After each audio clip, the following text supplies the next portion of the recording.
তো হ্যালো বন্ধুরা, তোমরা সবাই কেমন আছো? আশা করি অনেক ভালো আছো। আজকে তোমাদের সামনে নতুন রেসিপি নিয়ে হাজির হয়েছি। সো গাছ আজকে নতুন রেসিপি বলে এখানে নিয়েছি মাটন আর আলু। মাটন আলু কীভাবে রান্না করে চলো তোমাদেরকে দেখাই। এখানে নিয়েছি আমি মাটন। এখানে আমি ছোট ছোট সামান্য পরিমাণে পিস করে নিয়েছি, তোমরাও পিস করে নেবেন। আর এখানে আমি কড়াই চাপিয়ে দিয়েছি, তারপরে দিয়ে দিচ্ছি মাংস, মানে মাটনটাকে এখানে দিয়ে দিচ্ছি। তারপরে দিয়ে দেবো এবার আমি তেজপাতা, তারপরে নিয়েছি শুকনো লঙ্কা আর পেঁয়াজ। শুকনো লঙ্কা আর পেঁয়াজ দিয়ে ভালো করে মিক্স করে নিয়েছি। তারপরে স্বাদ অনুযায়ী লবণ দিয়েছি। তারপরে দিয়ে দেবো এখানে কালারিং করার জন্য হলুদের গুঁড়ো। এখানে হলুদের গুঁড়ো দেওয়া হয়ে গেছে। তারপরে এখানে সরষের তেল দিচ্ছি সামান্য পরিমাণে। এবার ভালো করে সবটাকে মিক্স করে নিচ্ছি। এখানে সবটাকে ভালো করে একেবারে মিক্স করে নিচ্ছি। তোমরা প্লিজ প্রথম থেকে লাস্ট অবধি দেখবেন, তারপরে বুঝতে পারবেন। তারপরে এখানে গোটে জিরে, গরম মশলা দিয়েছি, গোটে গরম মশলা। তারপরে এখানে দিয়ে দিচ্ছি জল। এখানে আমি সিদ্ধ করার জন্য জল দিয়ে দিচ্ছি। 15 থেকে 20 মিনিটের মধ্যে আমার এই রেসিপি সিদ্ধ করা হয়ে যাবে। এখানে আমার মাটন সিদ্ধ করা হয়ে যাবে। তারপরে দিয়ে দিচ্ছি আলু, যেন কি সঙ্গে সঙ্গে আলুটাও সিদ্ধ করা যায়।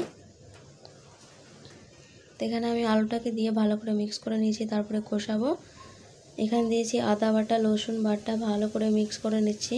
এবার আমি মাটনটাকে ভালো করে কষিয়ে নেব। তারপরে দিয়ে দিয়েছি সামান্য পরিমাণে সরষের তেল। এর আগের বারও দিয়েছিলাম, এখনও দিলাম। এখানে দিয়েছি গরম মশলার গুঁড়ো, তারপরে ঝাল লঙ্কার গুঁড়ো, মিট মশলার গুঁড়ো, ধনে গুঁড়ো, জিরে গুঁড়ো। সব কিছুকে ভালো করে মিক্স করে নিচ্ছি, যেন কি কাঁচা গন্ধ না করে। আর এখানে ভালো করে কষিয়ে নিচ্ছি। তো তোমরা প্লিজ, এখানে নিয়েছি আমি দই।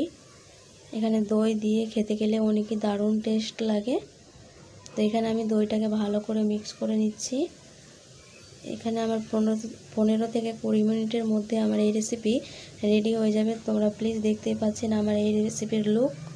তো তোমরা প্লিজ নতুন নতুন ভিডিও পাওয়ার জন্য আমার চ্যানেলকে সাবস্ক্রাইব তো অবশ্যই করবেন, লাইক করবেন, কমেন্ট করবেন, শেয়ার তো অবশ্যই করবেন। তোমরা প্লিজ এখানে আমার তরকারি দেখতেই পাচ্ছেন কীভাবে আমার এই মাটন রান্না করলাম। তো প্লিজ একবার অবশ্যই বাড়িতে ট্রাই করে দেখবেন আর কমেন্ট করে অবশ্যই জানাবেন কীভাবে এই রেসিপি আমার লাগলো। ভালো লাগলে প্লিজ কমেন্ট করে অবশ্যই জানাবেন।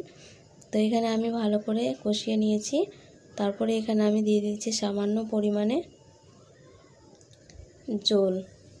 পরিমাণে জল দিয়েছি, যেন কি মশলা ভালো করে কষিয়েছি, তাও মশলা গন্ধ থাকে একটু একটু হালকা। তো এখানে গন্ধ করার জন্য একটু জল দিয়ে দিচ্ছি, সামান্য পরিমাণে জল। তো এখানে আমার 10 থেকে 15 মিনিটে আমার এই রেসিপি রেডি হয়ে যাবে। তোমরা প্লিজ যেখান থেকে এই ভিডিওটা দেখছেন প্লিজ সাবস্ক্রাইব করবেন, লাইক করবেন, কমেন্ট করবেন, শেয়ার তো অবশ্যই করবেন। আবার তোমার সাথে নেক্সট ভিডিও নিয়ে হাজির হবো। ধন্যবাদ।